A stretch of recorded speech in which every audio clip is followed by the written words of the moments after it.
Tonight here, the tributes are pouring in for Oscar-winning actor Diane Keaton. She was an original.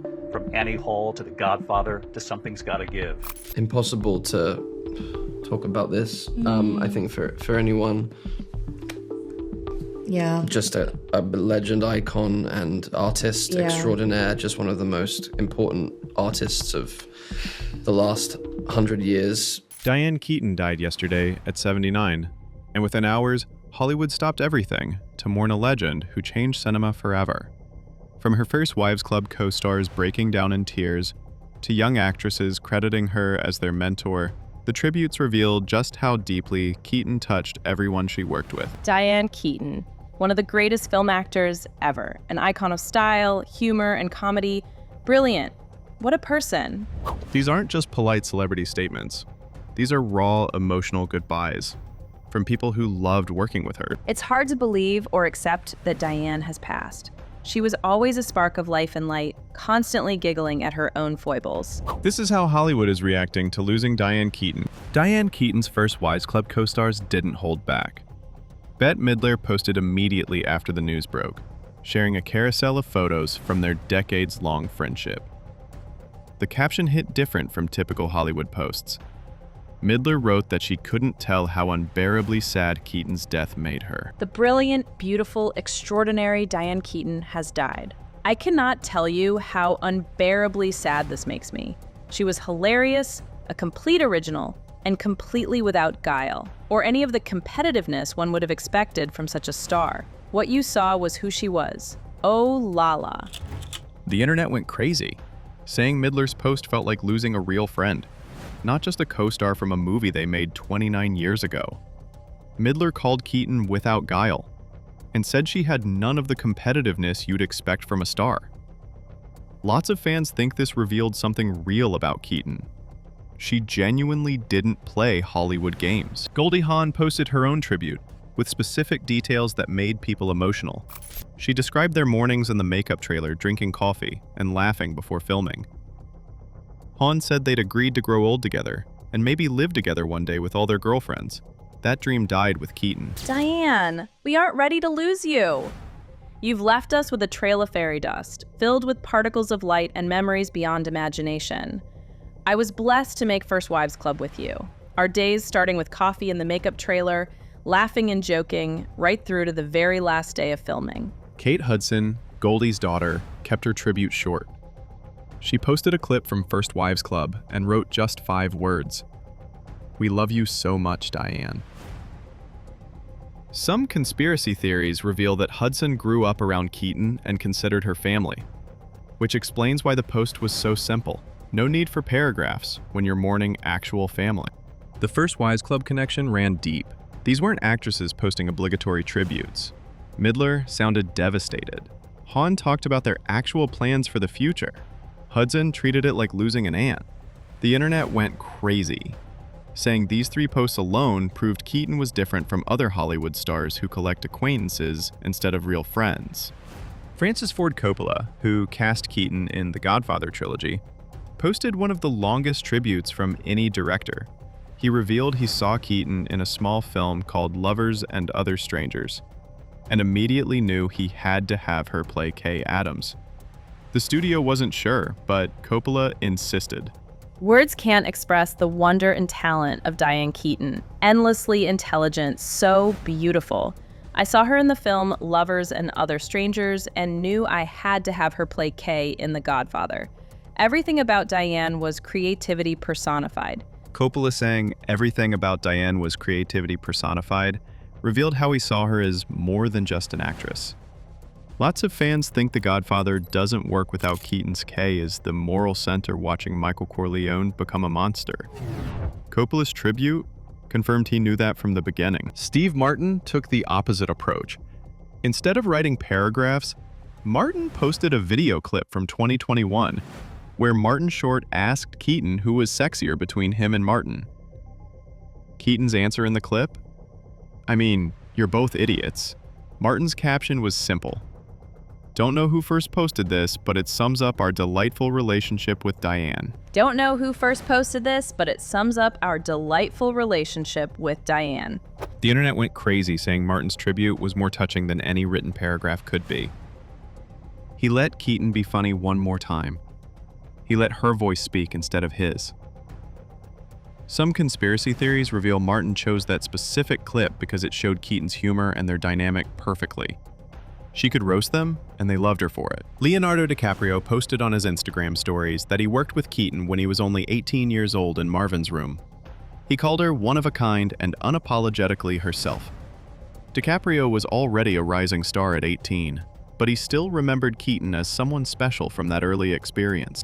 Diane Keaton was one of a kind. Brilliant, funny, and unapologetically herself. A legend, an icon, and a truly kind human being. I had the honor of working with her at 18. She will be deeply missed.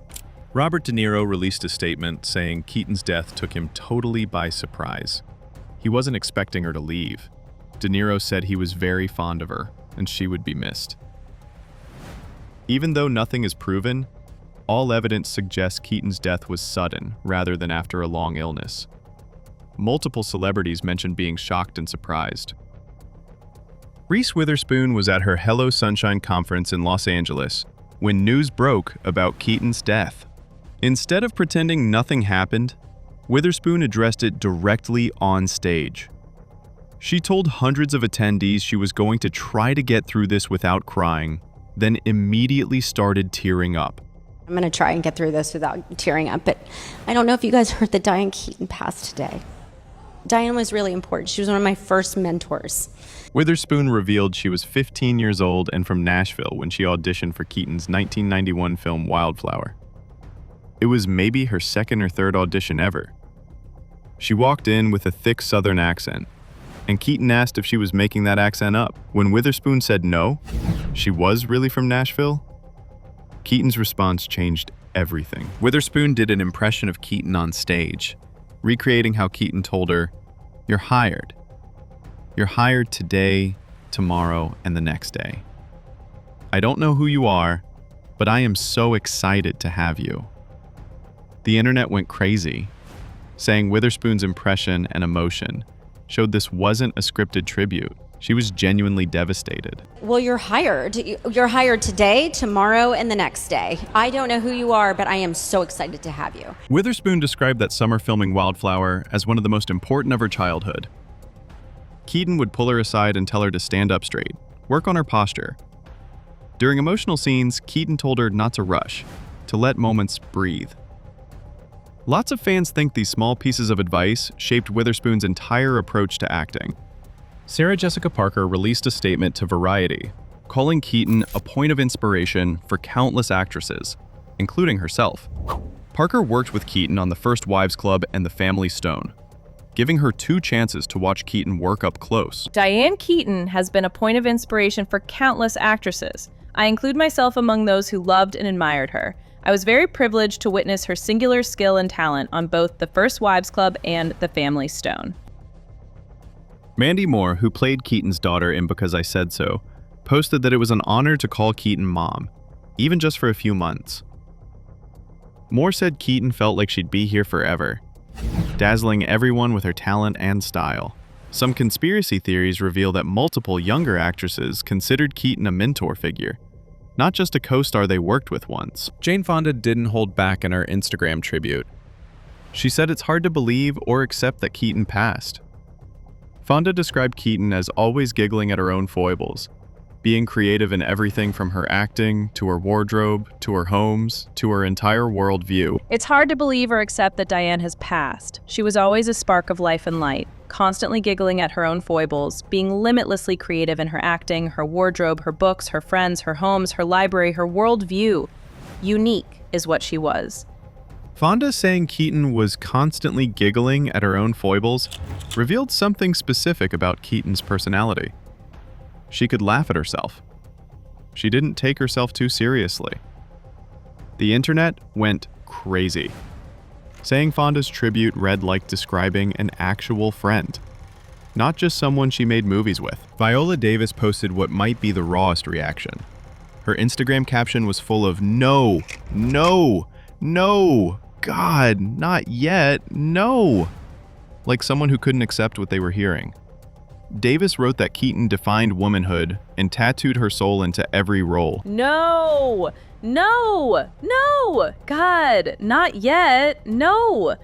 Man, you defined womanhood. The pathos, humor, levity, your ever-present youthfulness and vulnerability. You tattooed your soul into every role, making it impossible to imagine anyone else inhabiting them. You were undeniably, unapologetically you. Davis saying Keaton tattooed her soul into roles hit different from typical actor praise. Lots of fans think Davis was describing why Keaton's performances still feel powerful decades later. She held nothing back. She poured everything into her work. Octavia Spencer called Keaton a true original and a force who showed everyone that being yourself is the most powerful thing you can be. Spencer's focus wasn't on specific memories, but on what Keaton represented. Someone who succeeded by refusing to conform. Today we lost a true original. @Diane_Keaton wasn't just an actress, she was a force. A woman who showed us that being yourself is the most powerful thing you can be. Kerry Washington kept it simple, posting a portrait of Keaton with a caption about her talent, courage, and authenticity being a true inspiration. Even though nothing is proven, all evidence suggests Washington specifically admired how Keaton navigated Hollywood on her own terms, without playing the usual games. Belinda Carlisle dropped a bombshell in her tribute that shocked fans. Carlisle revealed that Diane Keaton directed two of her biggest music videos in the 1980s, Heaven is a Place on Earth and I Get Weak. Most people had no idea Keaton directed music videos during the MTV era. I can't. Diane Keaton was such a talent and a big part of my career. She directed two videos of mine, Heaven is a Place on Earth and the video for I Get Weak. She was kind and eccentric, and I was blessed to know her. Carlisle calling Keaton kind and eccentric captured something essential. The internet went crazy, saying the fact that Keaton directed music videos proved she was interested in all types of creative work, not just traditional acting.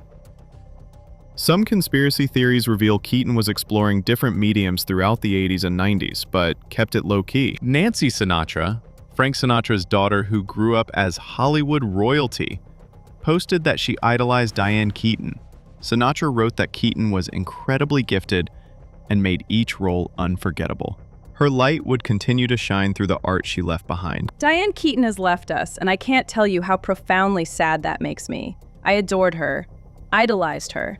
She was a very special person and an incredibly gifted actor who made each of her roles unforgettable. Nancy Sinatra saying she idolized Keaton hit different because Sinatra could have idolized anyone in entertainment history. Lots of fans think the fact that she chose Keaton says everything about Keaton's unique appeal across generations. Ben Stiller kept his tribute short, but powerful. He posted on Twitter calling Keaton one of the greatest film actors ever, an icon of style, humor, and comedy. Then, just one word, brilliant. His final line, "What a person," felt more emotional than longer tributes. Diane Keaton, one of the greatest film actors ever. An icon of style, humor, and comedy. Brilliant. What a person. The phrase "what a person" hit different than typical celebrity praise. Some conspiracy theories reveal Stiller was commenting on Keaton's character as much as her talent. She was exceptional as a human being, not just as an actress. The Academy of Motion Picture Arts and Sciences posted a tribute that captured what made Keaton's performances so powerful. They wrote that she embodied the contradictions of being human, funny and fragile, bright and bruised, always achingly honest. She embodied the contradictions of being human, funny and fragile, bright and bruised, always achingly honest. The Academy describing Keaton as embodying contradictions revealed something about her appeal. She could be strong and vulnerable simultaneously. She could be confident while showing insecurity. The internet went crazy. saying this ability to hold multiple truths at once made her performances feel more real than most actresses. Paramount Pictures released a statement saying Keaton became a cinematic icon by doing the most daring thing of all, being wholly herself. That line summed up what every tribute was saying. Keaton's superpower was authenticity in an industry built on manufactured personas. Paul Feig posted that he was honored to call Keaton a friend. He described her as amazingly kind and creative, then casually added, who also just happened to be a Hollywood legend. Lots of fans think that casual addition revealed how Keaton never acted like a legend. She was just herself. Kimberly Williams Paisley, who played Keaton's daughter in Father of the Bride, posted that working with Keaton was one of the highlights of her life. She thanked Keaton for her kindness, generosity, talent, and above all, her laughter. Diane, working with you will always be one of the highlights of my life. You are one of a kind, and it was thrilling to be in your orbit for a time. Thank you for your kindness, your generosity, your talent, and above all, your laughter. That final detail, above all, her laughter, revealed what people remembered most about working with Keaton. Not her Oscar or her iconic roles, but her laughter. Some conspiracy theories reveal that Keaton's death hit Hollywood so hard because she represented something increasingly rare: complete authenticity combined with zero ego. The collective weight of these tributes showed that Keaton didn't just leave behind great films. She left behind people whose lives were genuinely changed by knowing her. Within 24 hours of her death being announced, hundreds of celebrities posted tributes. From A-list directors, to young actresses, to musicians, to people who worked with her once decades ago. Everyone had something to say about Diane Keaton. Anyway, that's it for the video, folks. Bye.